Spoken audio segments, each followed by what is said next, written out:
High, welcome to my channel. আমার ভয়েসটা একটু ক্র্যাক লাগতে পারে কারণ আমার গলা বসে গেছে। সবাইকে শুভ শারদীয়া। সবাই পুজো কেমন কাটালে অবশ্যই জানিও। আর এটা ছিল ষষ্ঠীর দিনের ব্লগ। আমি জানি অনেকটা লেট হয়ে গেছে আপলোড করতে করতে। ষষ্ঠীর দিনটা আমার পুরো আনপ্ল্যান ছিল, অ্যান্ড বলে না unplanned plans are the best one. তো ওটাই ছিল আমার।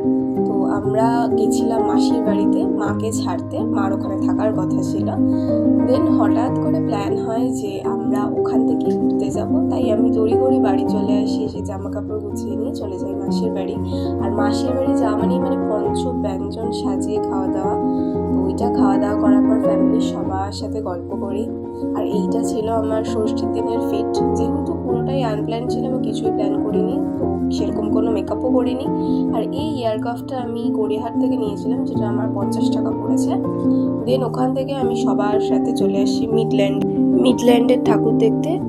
আর তারপরে ওখানেই ছিল একটা সুন্দর মন্দির রাধাকৃষ্ণ, যেটা খুব সুন্দর ছিল। তারপরে আমরা সবাই মিলে ঠাকুর দেখতে দেখতে আইসক্রিম খেয়ে নিই। তারপরে আমরা চলে যাই মানসবাগের ঠাকুর দেখতে। মানসবাগের ঠাকুরটা তো সুন্দর হয়েছিলই, প্লাস ওরা এত সুন্দর করে থিমটা ডেকোরেট করেছে যে ভীষণ ভালো লাগছিল। আর এটা কোথাকার আমি জানি না, আমি রিয়েলি সরি, আমি সব জায়গা চিনি না। তারপর আমরা খেয়ে নিয়েছিলাম ফুচকা ছাড়া তো দুর্গাপুজো অসম্পূর্ণ। তারপর আমরা 11 নম্বরের ঠাকুর দেখি, রথতলা ঠাকুর দেখি, যেটার থিম ছিল প্রাপ্তি। এবং এত সুন্দর করে ওরা ডিপিক্ট করেছে যে কিছু বলার নেই।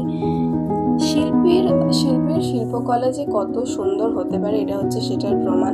তারপর আমি for the first time falooda try করেছিলাম, এতটাই।